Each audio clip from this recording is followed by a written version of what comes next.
Hi everybody, Kat here. Welcome to my channel. Well, it's about 8 a.m. on Thursday morning. Bright sunny day here in southern Ontario, in the greater Toronto area. See that? That's the sky. The fires are still burning. That is haze from smoke. At least today it doesn't stink like it has for the last little while, just like a wildfire. It's absolutely horrendous. In Canada right now, there's over 450 fires burning, and round about half of those are out of control.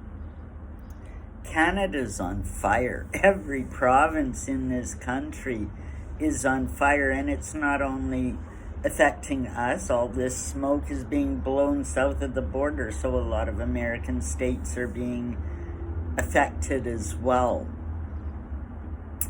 Now, I did a video a while ago saying our environmental lockdown's coming, and I tell you, the more this goes on, I can see something like that happening.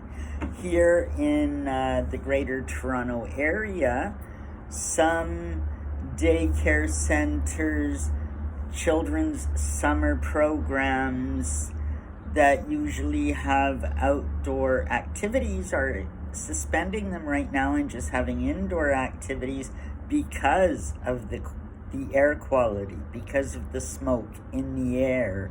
Indeed, yesterday we made the news here in the greater Toronto area, in all the world.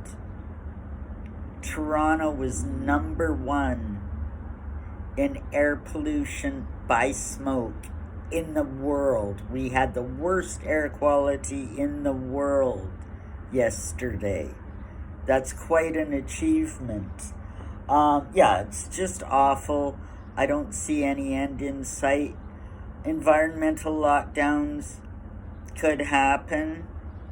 There is a lot of speculation that these fires are part of the agenda, if you know what I mean, that these aren't just happenstance. It's out of time. It's not the right time of year.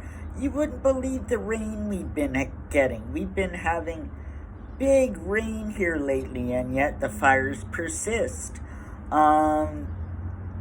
Makes you think things aren't always as they seem, if you know what I mean. So it could be, a little baby step in the march forward of the agenda, you might say. We'll see. But while Canada's on fire,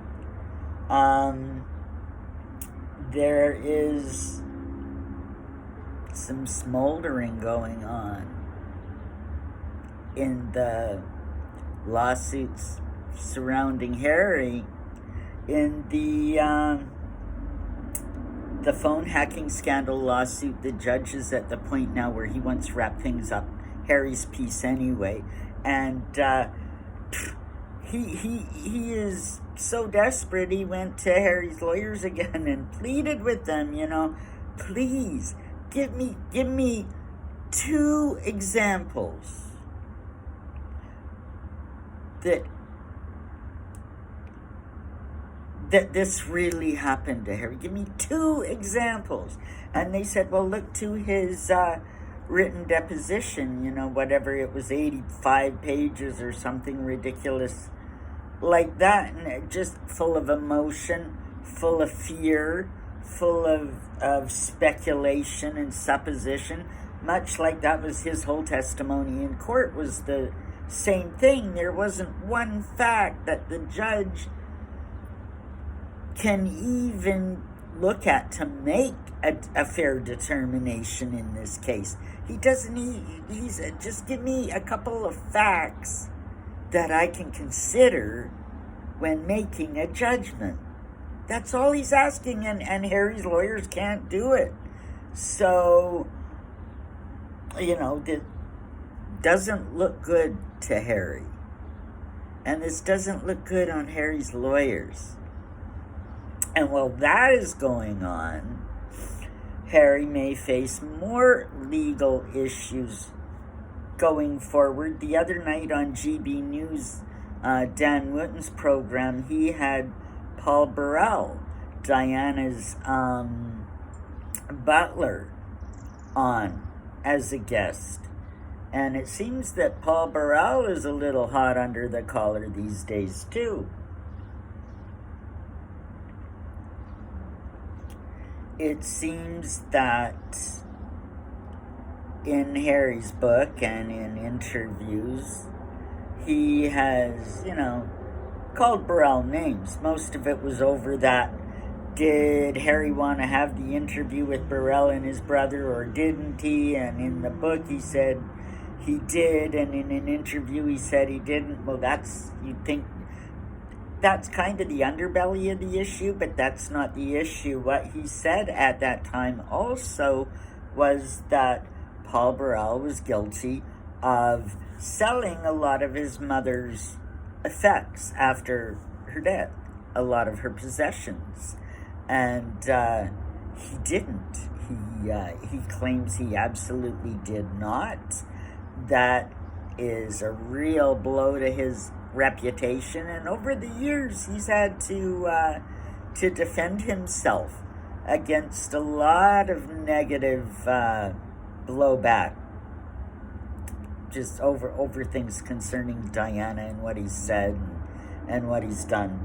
He has faced the music. Whatever you think about him, he will stand up. And this time, and it's kind of convenient, his husband just happens to be a lawyer and said, that's defamation. You can't let him get away with that. And so apparently what Paul Burrell said to Dan Wooten was that he had written Harry, or Harry's reps, I'm not exactly, a letter anyway saying, okay, prove it. Show me where you can back up what you're saying here.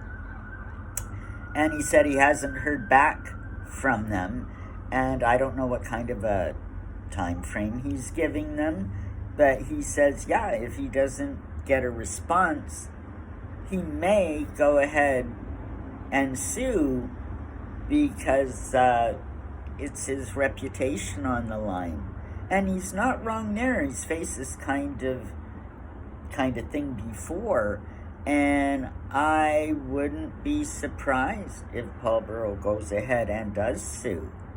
It would be, I think, in his character to do so. So Harry may be facing the music again. Here in his court case now, the phone hacking, judge doesn't even have one piece of evidence that he can base any kind of a decision on.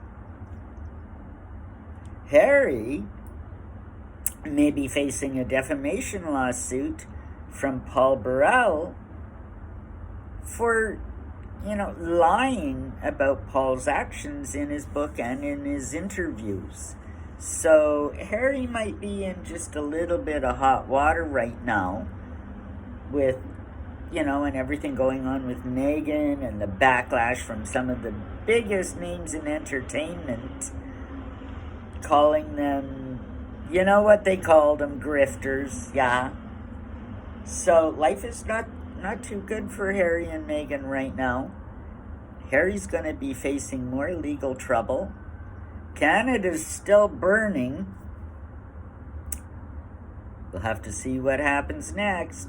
Take it easy, everybody. Like, subscribe, leave me a comment, and share this video, and we'll talk to you next time.